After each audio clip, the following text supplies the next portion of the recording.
All right, well, welcome back to Crawlspace Encounters.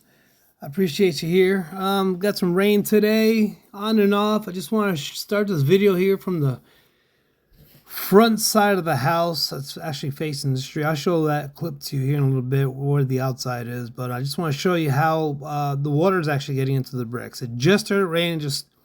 Well, it's been on and off today, but it just it's been over a week since we've had some rain. Got puddles. Got a little pond there.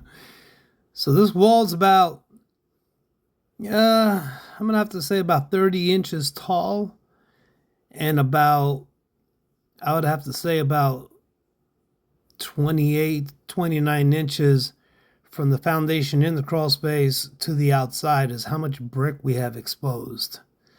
So the water is just coming in. We got a French drain right here.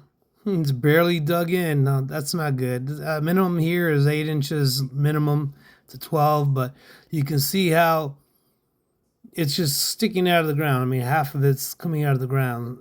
So you're only really gonna be using half of it because there's not gonna be that much water coming into this crawl space. But still, look how that portion of the crawl space is just kind of on a downhill from that French drain. Best thing to do is kind of channel that into the pipe somehow, because there's a lot of water on a rainy day. That's going to accumulate. That's going to get much higher. And I'd fill up that whole corner over there with more gravel. But it's a lot of water gets in here. So I couldn't imagine for once that we had a really heavy rainstorm for a few days. I bet you there's lots going on here. But this is a hill. I'm at the top of the hill. That's the back of the house over there. And that French drain is not going into a well or a pump's not pumping it out. It's a gravity drain. You can see the pipes, it's sticking out. I mean, somebody didn't want to dig. They thought they can tackle this project, and they started digging, and they must have had a rough night or something. You can see the mildew growing on the wood beams here. That white mildew, powdery, it's called powdery mildew. That's from that water just constantly coming in from that corner as it's, it's just as it's trying to evaporate all that wood and this insulation, all that decides to peel off. And look at that pier down there. Man, lean on me. By the way, they don't sell levels here. There's no levels in South Carolina. They give it the old thumb. You got to be really good to be able to do a thumb. This is where the dirt is on the outside. Look how high this is. That's the outside grading. All this is underground right here with a single layer brick. Water coming in through the mortar. Starts with little pinholes. As that weight from that clay starts pushing up against while it's really wet, water just starts finding its way in. Look at that. That's a long time that this has been going on for, but single layer brick with some mortar, not enough for that kind of weight. That's just way too much weight. This is the front of the house looking to the street where there's actually an incline. It's called hydrostatic pressure.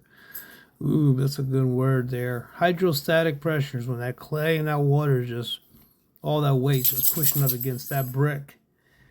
And water just finds its way in and kind of just comes down. That right there is the outside of the house. That's the grading outside the house. So we have from that brick right here, which is about 2.5 bricks from the foundation joist, all that it's underground. That's a lot of dirt, a lot of water. Like I said, this is the beginning of this moisture problem here in this corner. Like I said, we had a good 2 inches of rain, maybe today, maybe another inch or 2 more inches the next day, this is a whole different ball game here. This looks different. Your crawl space is just taking this on, every time it rains, and it's just not good for the foundation. You start getting a lot of wood fungi here, which we have a lot of. Look at that block. It's just all, it's all twisted and tilted. My goodness. You know, it's not good. These houses start to settle. Windows and doorways don't open up anymore. The foundation companies here make a killer. They do good, and they charge a lot of money. They grab these bars and kind of just send it to the middle of the earth until they hit rock to support your house. I mean, that's a little extreme for me. They charge a lot of money to do that. Big companies here that do this.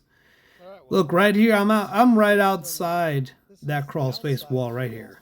This is where I'm at right here. I was just on the opposite side. I'm looking up. The gutters aren't leaking. It's like I said right now. It's just kind of just drizzling outside a little bit.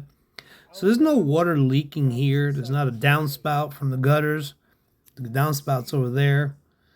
This is a small incline. Beautiful. This is a gorgeous neighborhood. Absolutely beautiful, beautiful neighborhood. This is a gorgeous house, I'm telling you. When you look at it from the outside, how could you not fall in love? The backyard is just beautiful. You get in this crawl space, you start realizing he's got a lot of issues. You can see right here, look at that, just a little incline coming in. This is a great neighborhood. I'll tell you what, South Carolina has just been beautiful, really nice.